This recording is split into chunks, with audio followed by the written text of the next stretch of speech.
शिवाय। श्री शिव महापुराण रुद्र संहिता सृष्टि खंड 19वां अध्याय। ब्रह्मा जी बोले, पहले के पद्मकल्प की बात है। मुझ ब्रह्मा के मानस पुत्र पुलत्स्य से विश्ववर्वा का जन्म हुआ और विश्ववर्वा के पुत्र वैश्यवर्ण कुबेर हुए। उन्होंने पूर्व काल में अत्यंत उग्र तपस्या के द्वारा त्रिनेत्रधारी महादेव की आराधना करके विश्वकर्मा की बनाई हुई इस अलकापुरी का उपभोग किया। उस कल्प के व्यतीत हो जाने पर मेघवाहन कल्प आरंभ हुआ। उस समय वह यज्ञदत्त का पुत्र कुबेर के रूप में अत्यंत कठोर तपस्या करने लगा। दीप दान मात्र से मिलने वाली शिव भक्ति के प्रभाव को जानकर शिव की चित्त प्रकाशिका काशीपुरी में जाकर अपने चित्त रूपी रत्नमय दीपकों से 11 रुद्रों को उद्बोधित करके अनन्य भक्ति एवं स्नेह से संपन्न हो वह तन्मयता पूर्वक शिव के ध्यान में मग्न होकर निश्चल भाव से बैठ गया। जो शिव से एकता का महान पात्र है, तप रूपी अग्नि से बड़ा हुआ है, काम क्रोध आदि महाविघ्न रूपी पतंगों के आघात से शून्य है, प्राण निरोध रूपी वायु शून्य स्थान में निश्चल भाव से प्रकाशित है, निर्मल दृष्टि के कारण स्वरूप भूत से भी निर्मल है तथा सद्भाव रूपी पुष्पों से पूजित है। ऐसे शिवलिंग की प्रतिष्ठा करके वह तब तक तपस्या में लगा रहा जब तक उसके शरीर में केवल अस्थि और चर्म मात्र ही अवशिष्ट नहीं रह गए। इस प्रकार उसने 10,000 वर्षों तक तपस्या की। तदंतर विशालाक्षी पार्वती देवी के साथ भगवान विश्वनाथ स्वयं प्रसन्न मन से अलकापुरी के स्वामी को देखकर, जो शिवलिंग में मन को एकाग्र करके ठूठे वृक्ष की भांति स्थिर भाव से बैठे थे, बोले, हे अलकापते, मैं वर देने के लिए उद्धत हूँ, तुम अपने मन की बात कहो।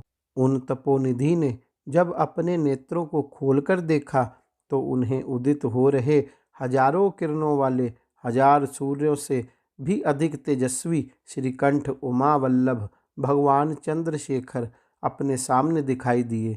उनके तेज से प्रतिहत हुए तेज वाले कुबेर चौधिया गए और अपनी आँखों को बंद करके वे मन के लिए अगोचर देवेश्वर भगवान शंकर से कहने लगे कि हे नाथ, अपने चरणों को देखने के लिए मुझे दृष्टि सामर्थ्य प्रदान करें। हे नाथ, यही वर चाहता हूँ कि मैं आपका साक्षात दर्शन प्राप्त कर सकूं। हे ईश, अन्य वर से क्या लाभ है। हे शशि शेखर, आपको प्रणाम है।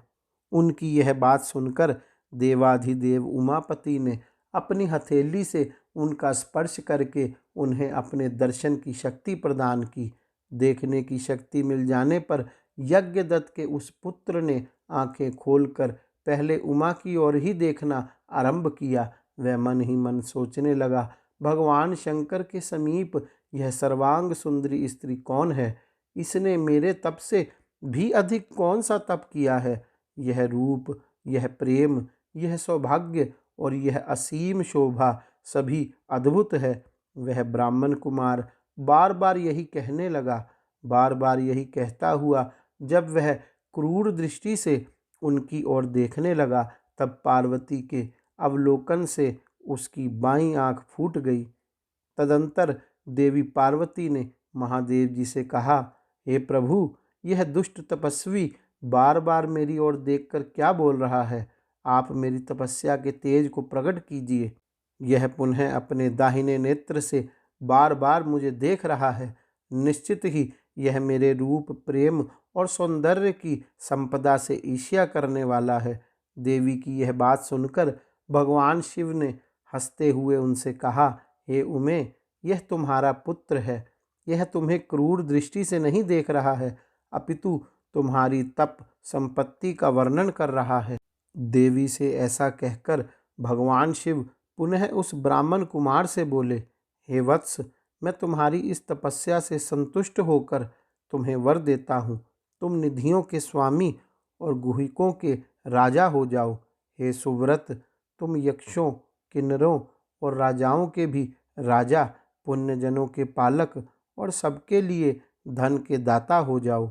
मेरे साथ सदा तुम्हारी मैत्री बनी रहेगी और हे मित्र, तुम्हारी प्रीति बढ़ाने के लिए मैं अलका के पास ही रहूँगा, नित्य तुम्हारे निकट निवास करूँगा। हे महाभक्त यज्ञदत्त कुमार, आओ इन उमा देवी के चरणों में प्रसन्न मन से प्रणाम करो, ये तुम्हारी माता है।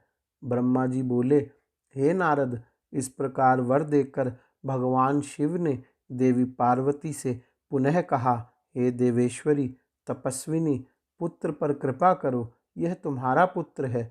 भगवान शंकर का यह कथन सुनकर जगदम्बा पार्वती अति प्रसन्नचित्त से उस यज्ञदत्त कुमार से कहने लगी। देवी बोली, हे वत्स, भगवान शिव में तुम्हारी सदा निर्मल भक्ति बनी रहे। तुम्हारी बाईं आंख तो फूट गई है, इसलिए एक ही पिंगल नेत्र से युक्त रहो। महादेव जी ने तुम्हें जो वर दिए हैं वे सब उसी रूप में तुम्हें सुलभ हों। हे पुत्र, मेरे रूप के प्रति ईर्ष्या करने के कारण तुम कुबेर नाम से प्रसिद्ध होगे। इस प्रकार कुबेर को वर देकर भगवान महेश्वर पार्वती देवी के साथ अपने वैश्वेश्वर नामक धाम में चले गए। इस तरह कुबेर ने भगवान शंकर की मैत्री प्राप्त की और अलकापुरी के पास जो कैलाश पर्वत है वह भगवान शंकर का निवास हो गया। इस प्रकार श्री शिव महापुराण के अंतर्गत द्वितीय रुद्र संहिता के प्रथम खंड में सृष्टि उपाख्यान में, कैलाश गमनोपाख्यान में कुबेर की शिव मैत्री का वर्णन नामक 19वां अध्याय पूर्ण हुआ। गौरी शंकर भगवान की जय। ओम नमः शिवाय।